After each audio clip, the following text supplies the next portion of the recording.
우리나라 지방자치는 자치단체가 강하고 의회가 약하다는 구조를 갖고 있습니다. 지방의회가 자치단체를 제대로 견제하고 감시하기 위해서는 지금보다 권한이 더 강화돼야 한다는 소리인데요. 이를 위해서 인사권 확보와 정책 보좌관제 도입을 시급한 과제로 꼽습니다.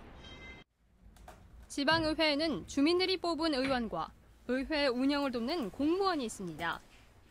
국회의 경우 의장이 공무원을 선발하는데 지방의회는 자치단체장이 선발해 지방의회에 파견합니다. 순환근무를 하는 이들은 승진을 염두에 두고 있어 자치단체의 눈치를 볼 수밖에 없다는 지적입니다. 때문에 국회처럼 의장이 직접 공무원을 선발하지 않더라도 현재와는 다른 방안이 필요하다는 의견이 나옵니다.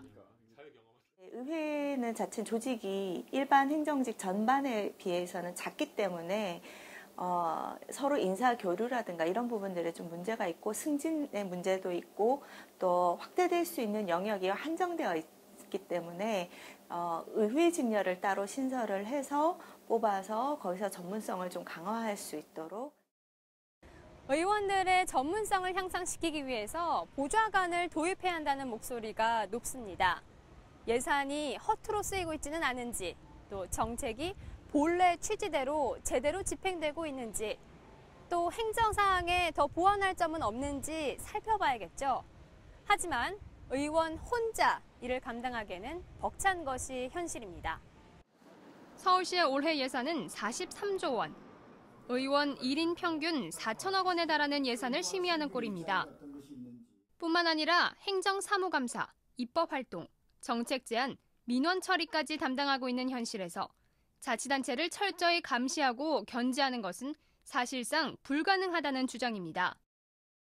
전문적인 활동을 하게 된다면 보좌관이 필요하겠죠. 그런데 이런 것도 중앙정부가 획일적으로 보좌관을 두라 마라 이렇게 하고 또 몇 명 둬야 된다 이렇게 결정하기보다는 지방의회가 스스로 결정하고 또 주민의 동의하에 보좌관을 둘 것인지 말 것인지.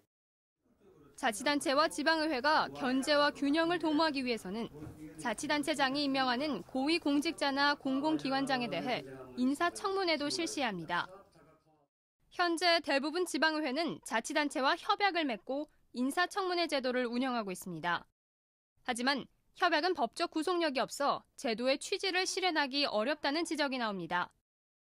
지방의회가 인사청문회 조례를 제정할 수 있는 근거가 상위법에 없기 때문에 이를 해결하기 위한 관련 법안이 다수 발의된 상태입니다.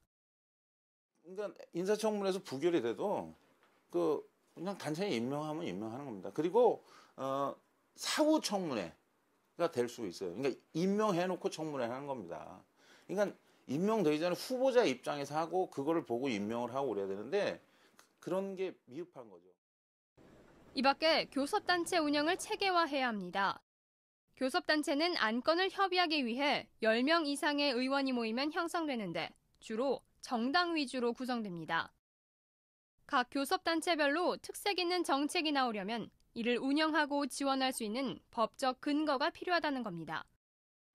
진정한 지방 분권을 위해 지방의회가 중앙 권력에서 벗어나는 것도 중요하지만 자치단체를 제대로 견제하고 감시하는 기능을 수행할 수 있는 제도적 장치가 시급합니다. TBS 류밀희입니다.